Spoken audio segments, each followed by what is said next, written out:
Let's break up, I don't want to hold you back anymore. I raised an eyebrow at the message Su Jixia sent on my phone screen. Alright, I agree, I replied instantly, even thoughtfully adding a smiling emoji. There was silence on the other end for a few minutes, with the typing indicator flickering non-stop in the chat box. Aren't you going to try to keep me? She finally managed to blurt out. I typed with my legs crossed. Wasn't it you who wanted to break up? That night, I posted a picture of myself grilling skewers on my social media, with the caption, "Long live freedom." Upon refreshing, Su Jixia's comment popped up below. Who are you with? Immediately after, she bombarded me with private messages. You found someone new just hours after we broke up. The skewers look delicious, but whose hand with red nail polish is that in the corner of the photo? I looked down at my own fingers, stained red from peeling crayfish, and slowly typed a, "Let's break up, I don't want to hold you back anymore." At 11:30 in the evening, the phone screen glared brightly. Su Jixia's name was at the top of the WeChat chat window, followed by these three cold, hard words. I stared at it for 2 seconds, my finger hovering over the screen, following the typical melodramatic plot. I should be anxiously calling her right now, or sending a long message asking why, or even humbly begging for reconciliation, but I don't. I even found it a bit amusing. Couldn't this young lady come up with a more original way to throw a tantrum? I moved my fingers and typed 2 words, fine. After thinking for a moment, I added a system default smiley face. Send. The world fell silent. I tossed my phone onto the sofa, stood up, and went to the fridge to grab a can of cola. The soda can opened with a hiss, and bubbles surged up. I had just taken a sip when my phone buzzed twice on the sofa. I ambled over leisurely and picked it up to take a look. There was silence on the other end for 3 minutes before the name, Su Jixia, at the top of the chat window finally changed to typing. This state lasted for nearly a minute before a new message popped up. Aren't you going to try to keep me? I could easily imagine her expression right now, definitely frowning, her beautiful eyes filled with disbelief, along with a hint of annoyance at having her pride wounded. I crossed my legs,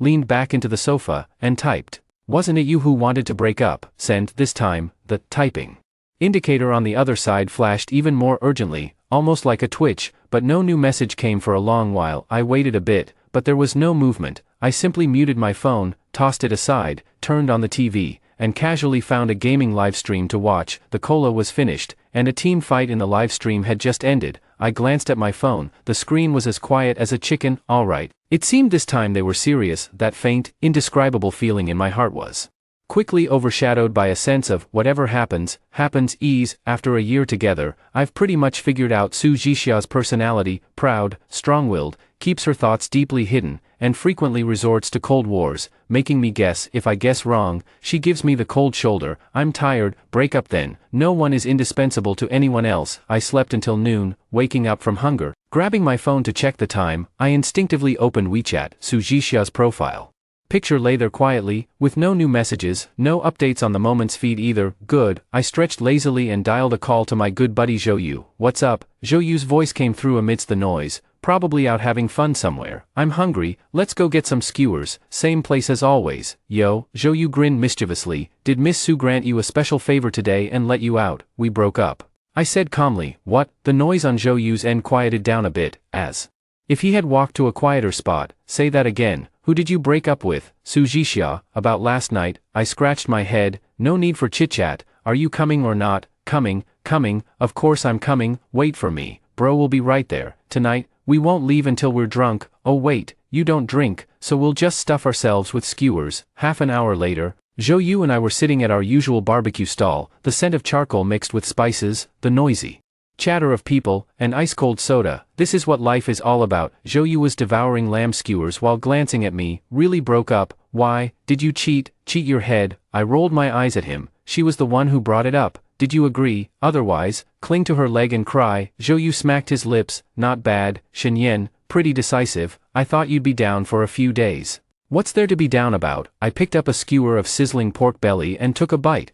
Eat when you can, drink when you can. Zhou raised his soda bottle. Congratulations on being single again. Come on, let's toast. I clinked my bottle with his and downed half of the icy soda, letting out a satisfying burp. My mood really wasn't bad at all. No need to constantly think about replying to messages. No need to guess why she's unhappy today. No need to go out of my way to plan dates to please her. Freedom. I took out my phone, snapped a photo of the table full of grilled skewers and 2 bottles of soda, opened my social media feed, and added 4 words, "Long live freedom." After a moment's thought, I set it to visible to all, including Su Jixia. Send. Zhou Yu leaned in to take a look. "Oh, you did that on purpose, didn't you? Just eat your food." I pushed his head away. Just as I put down my phone and prepared to continue working, the screen lit up again. It wasn't a message, but a new comment notification on my social media feed. I casually clicked it open. Su Jixia's avatar, which I could recognize even with my eyes closed, was unmistakably at the top of the list. She commented, "With whom?" Just 2 words, followed by a question mark. I raised an eyebrow. Before I could reply, a private chat window popped up with a ding-dong sound. "Su Jixia, you found someone new just hours after we broke up," followed by another message. "The skewers look delicious.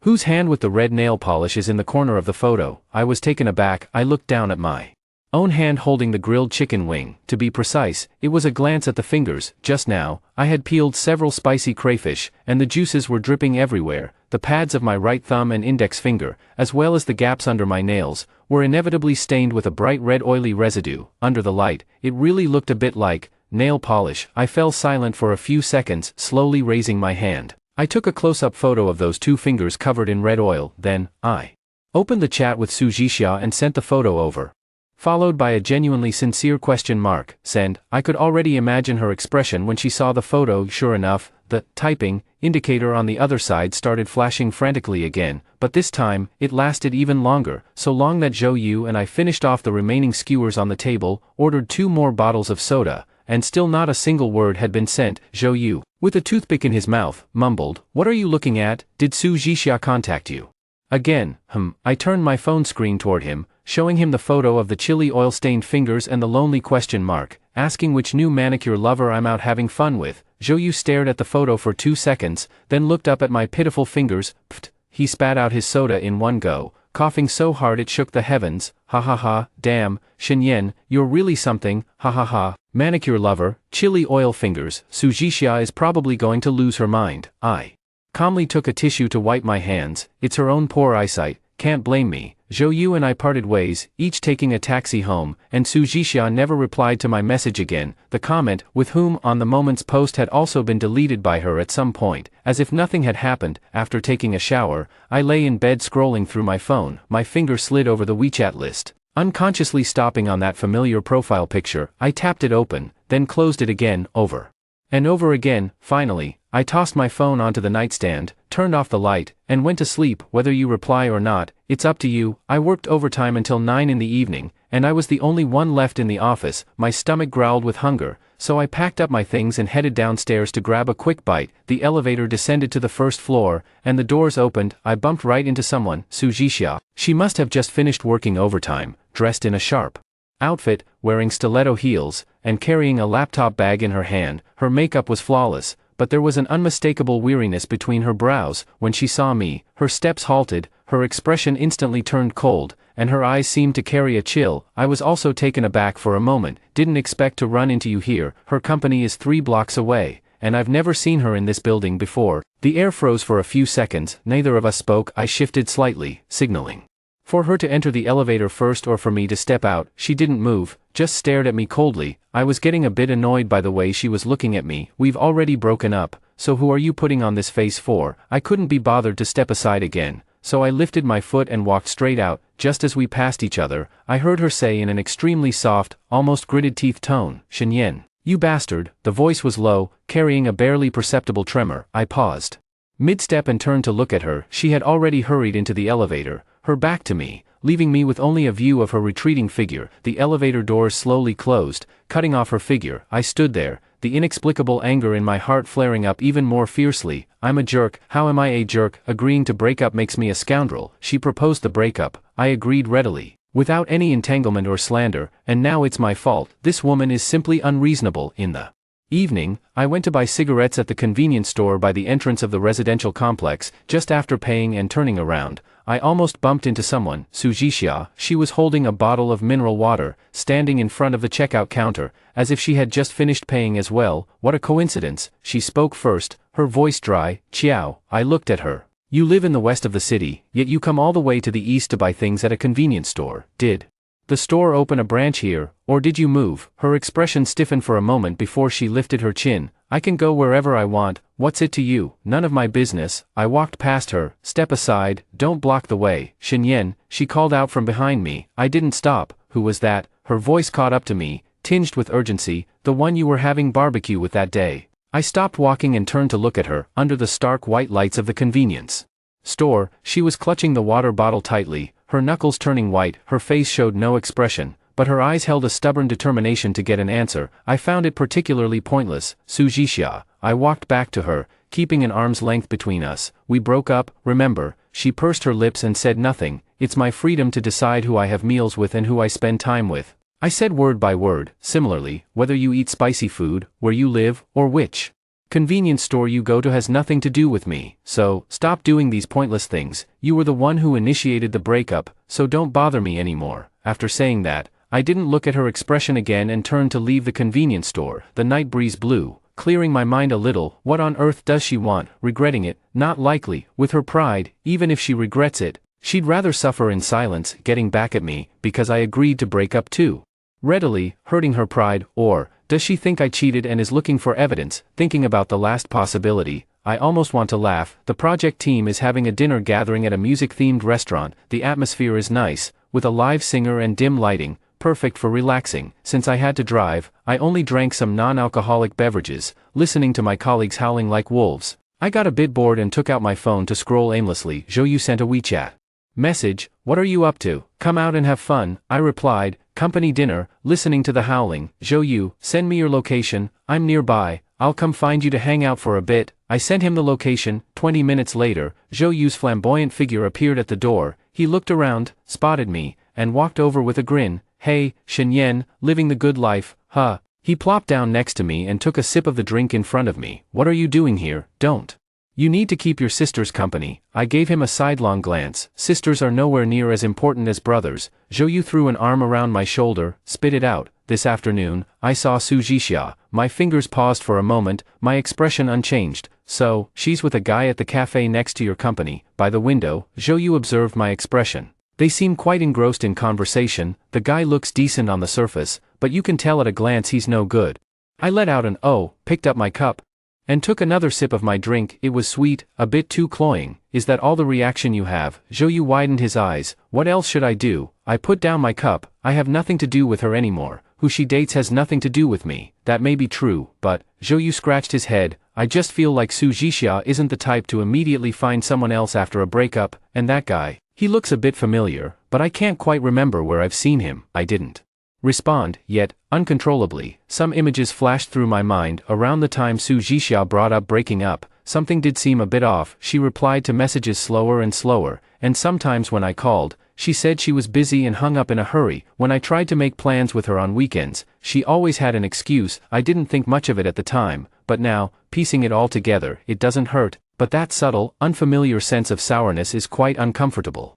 Alright, let's not talk about her anymore. I interrupt Zhou's reminiscing. Since you're here, let's just drink and cut the small talk. Zhou can tell I'm in a bad mood and tactfully doesn't say more, instead starting to joke around with my colleagues to liven up the atmosphere. The lights in the bar shift and change, and the music is a bit too loud. I leaned back in my chair, watching the singer perform with deep emotion on stage. But my thoughts began to drift. Suddenly, I felt as if a gaze from the booth diagonally across had been lingering on me. I instinctively looked over. The lighting there was even dimmer, and I could only vaguely make out a few figures, but I'm almost certain that the figure sitting on the outside is Sujishia. She seems to be looking in my direction as well, through the swaying figures and dim light. I can't make out her expression. The irritation and inexplicable bitterness in my heart were instantly replaced by a sharper emotion. What does she mean? She goes on a date with another man, then turns around to keep an eye on me. I look away, no longer watching her. I get up and head to the restroom. Walking through the somewhat crowded aisle, I turned into the corridor leading to the restroom. It was much quieter here, with only faint music drifting in. Just as I reached the restroom door,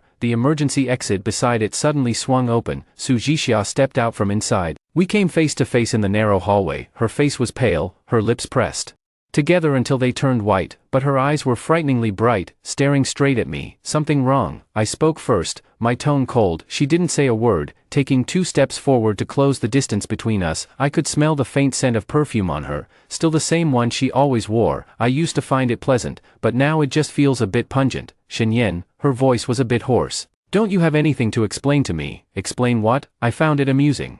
Explain, she took a deep breath, as if using a great deal of effort. Explain why you agreed to the breakup so readily. Explain why there are always different people around you. A wave of anger choked me, nearly leaving me breathless. Sujisha, I almost laughed in frustration. Have you misunderstood something? You were the one who brought up the breakup. I took a step forward, forcing her to retreat until her back pressed against the cold wall. I agreed to break up because I respect your choice. I looked at her slightly widened eyes. How I live after the breakup is my own business. As for who is by my side, I tugged at the corner of my mouth. What identity are you asking me from? My ex-girlfriend. You? Her eyelashes trembled, and she turned her head away. I just wanted to know. Know what? I pressed on relentlessly. Know if I've wanted to break up for a long time. Know if there's someone else in my heart. Sujisha. I called her full name, each word spoken clearly and coldly. Do you think only you have the right to dump me, and I can't just agree to it? If I agree, does that mean I have something to hide, that I've done something wrong to you? She suddenly turned her head back, her eyes slightly red, but her gaze still stubborn. I didn't think that. Then what were you thinking? I placed my hands on the wall beside her ears, trapping her between me and the wall, looking down at her.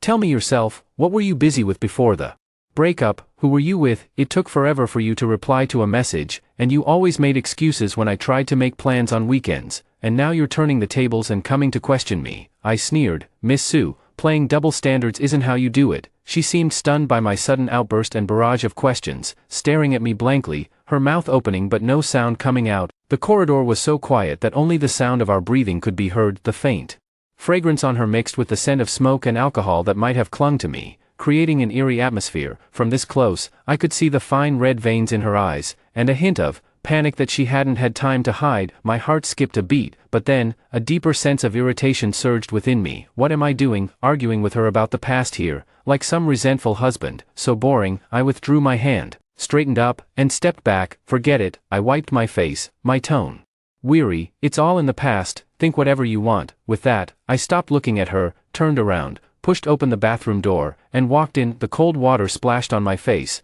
jolting me awake. Sujisha had left at some point without me noticing. I returned to the booth to find my colleagues had mostly finished drinking and were starting to wrap things up. Zhou leaned in, eyes darting around as he whispered. You were in the bathroom for so long, did you run into some romantic encounter? My foot. I grabbed my coat, let's go, paid the bill and walked out. The night breeze blew away much of the drunkenness, but the stifling feeling in my heart remained. Zhou hitched a ride in my car, chattering nonstop the whole way. I'm asking, what's really going on between you and Sujisha? I just saw her come out of the hallway over there, her face as pale as a ghost. Did you two argue again? I focused on driving and didn't say a word. Honestly, a woman's heart is as deep as the ocean. Zhou shook his head. Even after breaking up, she still cares about who you're having dinner with. Isn't that just being unreasonable? I think she's regretting it now but can't swallow her pride, so she's finding ways to pick a fight with you. Regret? My grip on the steering wheel tightened. Will Sujisha regret it? That Sujisha who is so proud she looks down on everyone? I don't believe it. But if it's not regret, how else can we explain her recent strange behavior?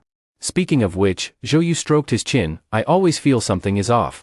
Sujisha doesn't seem like the type to cause trouble unreasonably. She used to be so aloof. Why would she resort to stalking after a breakup? It doesn't fit her character. Unless, Zhou suddenly slapped his thigh. She really thinks you cheated on her. She's been so upset that she's acting out of character. I frowned. Cheated on her? When we were together, she could check my phone anytime. I reported my whereabouts constantly, and even video called her when I worked overtime. Where would I have found the time to cheat? Who knows? Zhou shrugged. When a woman gets suspicious, even your breathing is wrong. Maybe something you did unintentionally made her misunderstand, or maybe someone said something in front of her. Unintentional misunderstanding. I carefully recalled the period before the breakup. Aside from her becoming increasingly busy and growing colder towards me, there didn't seem to be anything particularly unusual. If I had to point something out, it would be that one time when she was playing a game on my phone, a WeChat message happened to pop up from a female colleague asking me where the project materials were. I picked up my phone and replied. Sujisha didn't say anything at the time, but later she seemed to ignore me for half a day. Just because of this, it can't be that serious. And what's more, Zhou continued analyzing, if she really thought you cheated, with her personality, she should have just slapped you and cut you off for good. Why would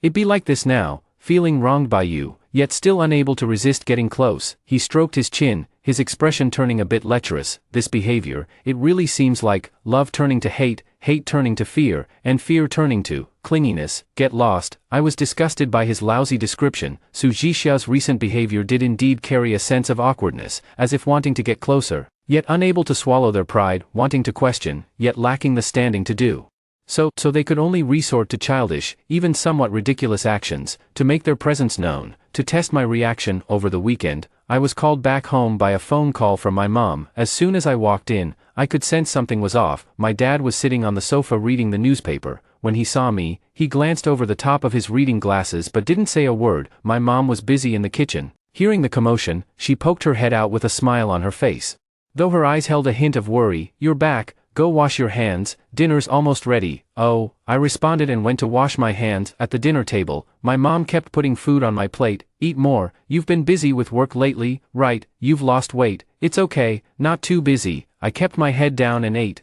Yen. My mother hesitated, her words trailing off. I put down my chopsticks. "Mom, if you have something to say, just say it." My mother glanced at my father, who cleared his throat and set aside the newspaper. "I heard from Aunt Wang that she saw you arguing with a girl downtown a few days ago." My father began, his tone serious. "There was some pulling and tugging. What was that about? Aren't you and Zhixia doing well? Why were you arguing?" I was taken aback for a moment. "Aunt Wang, downtown, I remember now." So it reached my parents' ears, and turned into pulling and tugging, and arguing. We weren't arguing. I rubbed my temples. We just happened to run into each other and exchanged a few words. "Really?" My mother didn't believe it. Auntie Wang said the girl's eyes were red, as if she was about to cry. "Did you bully her?" "I didn't," I said, feeling a bit helpless. "Mom, Su Zhixia and I, we've broken up." "What?" My mother raised her voice. Even my father looked over, his brow furrowed tightly. "Broke up? When did this happen? Why did you break up?" My mom fired off questions like a machine gun. "Did you do something to hurt that girl?" I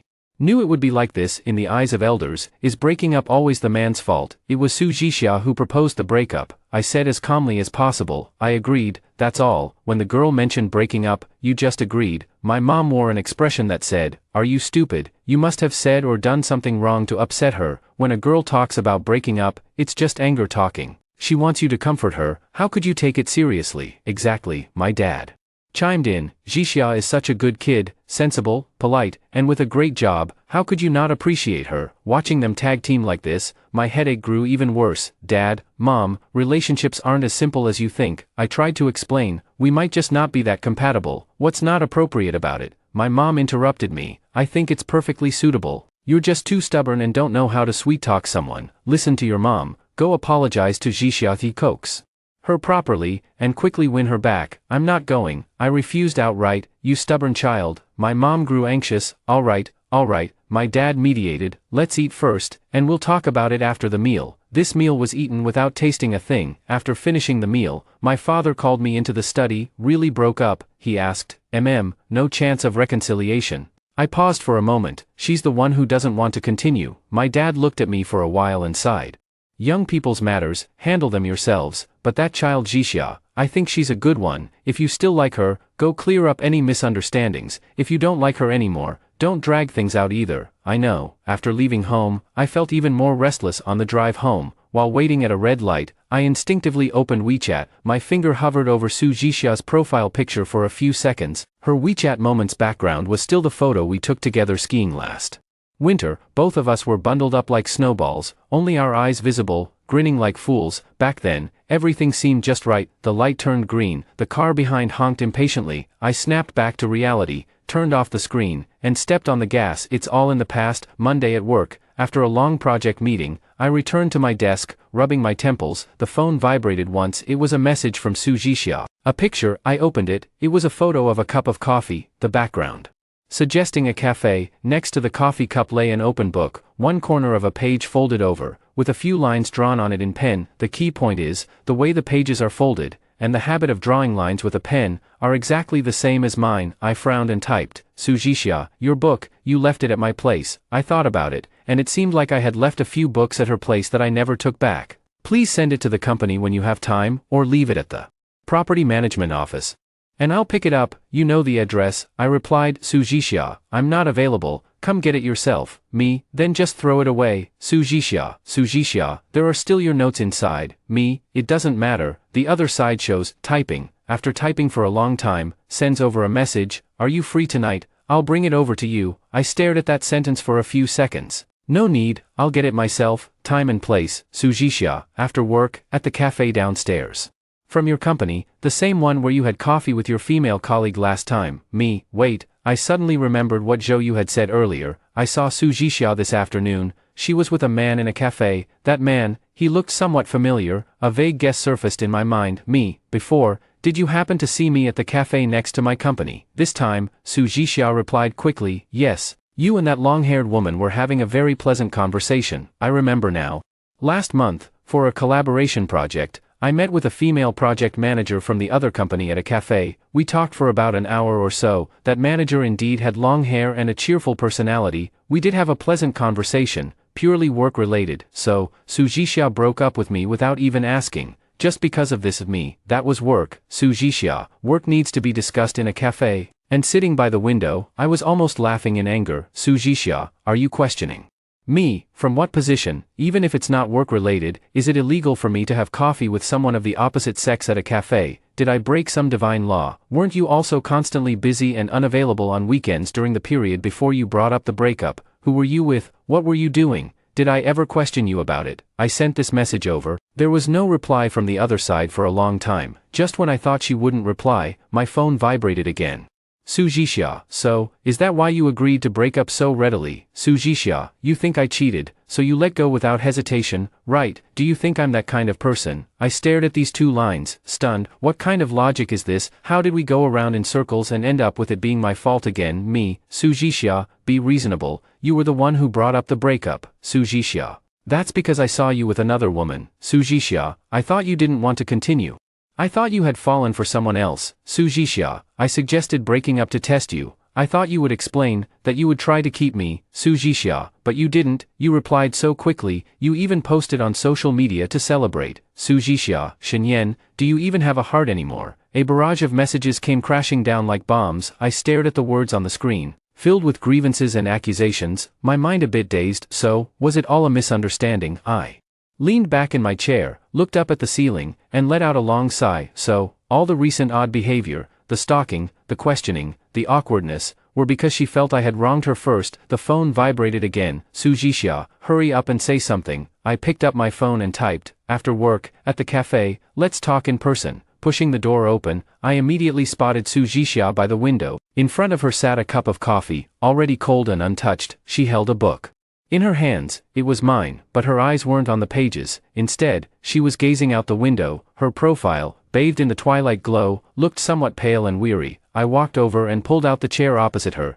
Taking a seat, she snapped back to attention, looked at me, and her lips moved slightly, but no words came out. I placed my phone on the table, opened the photo of the oily fingers, and slid it in front of her. That day, it was just me and Zhou eating barbecue. These hands are mine. The oil is from peeling crayfish. Then, I opened WeChat again and found the work chat records with that female project manager. I looked into Sujishia's eyes and pushed the phone toward her. She lowered her head, staring at the work chat records on the screen. So, you didn't cheat? Her voice was muffled. Do I look that idle? I leaned back in my chair. What about you, Sujishia? What kind of tragic drama are you playing in your head all day? She suddenly looked up, her eyes slightly red. Who told you not to explain? I sent, let's break up, and you replied, sure, with a smiley face. Shenyan, is that a smile? You were mocking me, weren't you? Then what do you want me to say? I leaned in closer. No, baby, I was wrong, please don't leave me. She was left speechless, her face flushing red. I didn't mean it like that. That's exactly what you meant. I took my phone back.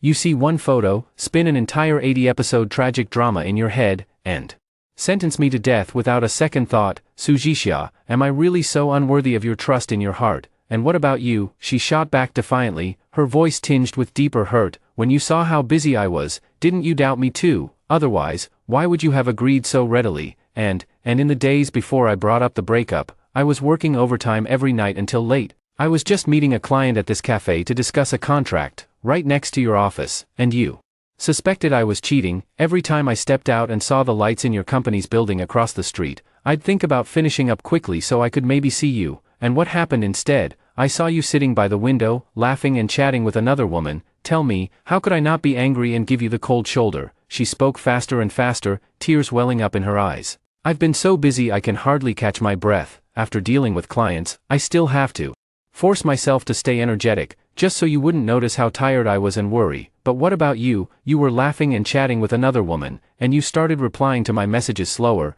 I thought you were tired of me, that you didn't care anymore. I brought up breaking up just to see if you still cared about me. I was meeting with a client too. I grabbed her hand on the table. That woman is a project manager from a partner company. It was purely work. When you saw me, why didn't you just come over and ask me, or ask me about it when we got home? You didn't ask me directly either, did you? Here are my WeChat chat records with the client. Take a look yourself. Go ahead. Her eyes grew even redder, looking both wronged and angry as she handed me her phone. After taking the phone and looking through it, I realized I had been wrong too. I was wrong. I apologize to you. I rubbed my temples and handed the phone back to her. Give me the book. I'll take it. I can. See, you don't want to get back together? So from now on, let's go our separate ways. Let's not overthink things anymore. I believe you didn't cheat. I reached out to take the book on the table, but her hand pressed down on the pages faster. I looked up. She sniffled, turning her face away, but the tips of her ears flushed red. I was wrong too. I misunderstood you. Can we still? Never mind. The last two words came out so quickly they were almost inaudible, and as soon as she finished speaking, she tried to pull her hand away, but I reached out and grabbed her wrist instead. Her skin felt a little cool, and her wrist was slender. She froze all over, not moving. Sujishia. I looked at her. What do you mean by forget it? Make yourself clear. She pursed her lips, silent, her fingers curling up quietly. What do you want? She finally turned back to look at me, her eyes bright and watery, with a hint of stubbornness that seemed to say, I've already come this far. What's wrong with you? I raised an eyebrow. I took the initiative to come and explain to you. Her voice grew softer as she spoke, and her face flushed red. Oh, I nodded. So, are you asking me to get back together with you now? Her eyes widened suddenly. Who wants to get back together with you? I just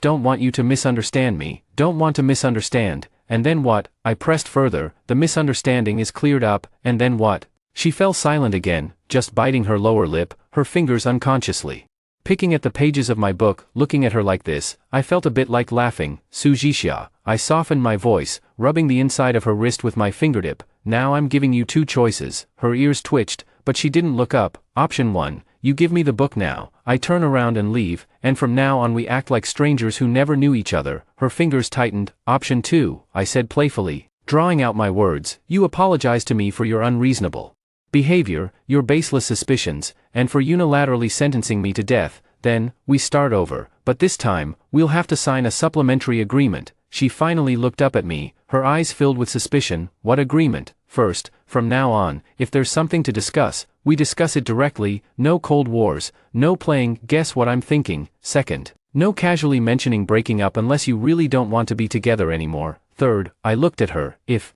you have any doubts in your heart, ask directly. If you keep overthinking and convicting me without evidence, you'll what? I'll kiss you in public until you can't take it anymore, I said without changing my expression. Her face flushed bright red instantly, and she yanked her hand back sharply. Shenyan, have you no shame at all? Having you is enough. I shrugged. Choose, option 1 or 2. She glared at me fiercely, her chest heaving. After a long moment, she gritted out a few words through clenched teeth. 2, didn't catch that. 2, is that enough? She practically shouted, drawing glances from several nearby tables. I smiled, reaching out to ruffle her hair. Good girl. She swatted my hand away but quietly let out a sigh of relief, the corner of her mouth curling up almost imperceptibly before she quickly suppressed it. Give me back the book, I said, extending my hand. She hugged the book to her chest. I won't return it. This is collateral. I'll give it back when you behave better. Fine, I nodded. Now then, Sujishia, please apologize to me for suspecting me earlier. She hesitated for a moment, glanced around,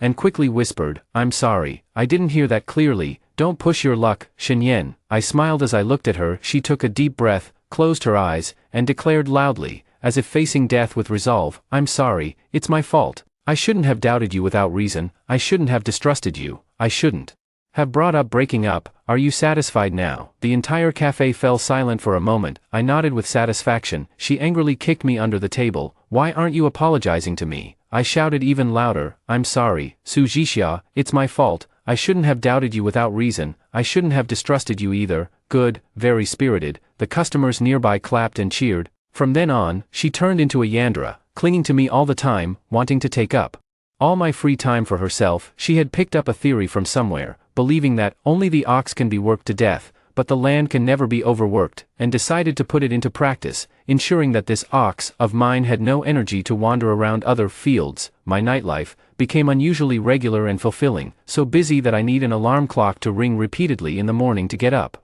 Shenyan, in the early morning, she snuggled in my arms, her voice hoarse from just waking up. What time do you get off work today? I closed my eyes and grabbed her mischievous hand. 8 p.m., if the project isn't urgent. Oh, she leaned in, her warm breath brushing against my neck. Sujishia. I rolled over, pinning her beneath me, and squinted at her. Have you been a bit too idle lately? She blinked, looking innocent. No, I've been really busy with work. Busy. Yet you still have the energy every day. I lowered my head and nibbled on her ear. She let out a soft hum, wrapped her arms around my neck, and declared confidently, this is serious business. Nip problems in the bud, eliminate all possibilities at the source. Anyway, I'm going to stick to you every day now, and all your free time belongs to me. I laughed in anger. Fine, you said it yourself, don't you dare regret it. The consequence was that both of us were late that day. In the evening, I turned off the computer and rubbed my sore neck. The phone screen lit up. Sujishia, still at the company. Are you hungry? I bought your favorite pan-fried buns from that shop, and I'm downstairs at your office. My heart warmed, and I replied, coming right down. The elevator descended, and my face reflected in the metal walls, a smile curling at the corners of my mouth. Stepping out of the building, I spotted her at once under the streetlight, holding a takeout box in her hand, playfully stepping on her own shadow. The dim, golden light cast a soft, fuzzy glow around her. I quickly walked over and hugged her from behind. She was startled, but upon smelling that it was me, she relaxed again and turned her head to scold. You scared me to death. I buried my face in the crook of her neck, taking a deep breath. It was filled entirely with her lovely scent. Have you been waiting for me long? No, I just arrived. She handed me the pan-fried buns. Eat quickly, they won't taste good when they're cold. We sat on the flower bed in front of the building. I ate the pan-fried buns while she leaned on my shoulder, chatting idly. Shenyan, let's stay together forever, okay? Her voice was soft, carrying a hint of hesitation. I put down my chopsticks and turned to look at her. Her eyes sparkled in the night, filled with a hint of nervousness and a great deal of anticipation. I reached out, tucking her wind-tousled hair behind her ear, then leaned down and kissed her forehead. All right, I said. She smiled, her eyes curving into crescents, and leaned in to give me a kiss. It's Wang Wang who's going back on his word. After finishing our meal, we held hands and strolled leisurely toward home, our shadows stretched long behind us, clinging closely together. Jixia, what are you doing again? Nothing, just calling your name. Aren't you silly? I held her hand tightly, our fingers intertwined. My heart was filled with a deep sense of happiness. Life like this is truly wonderful. End of the full text.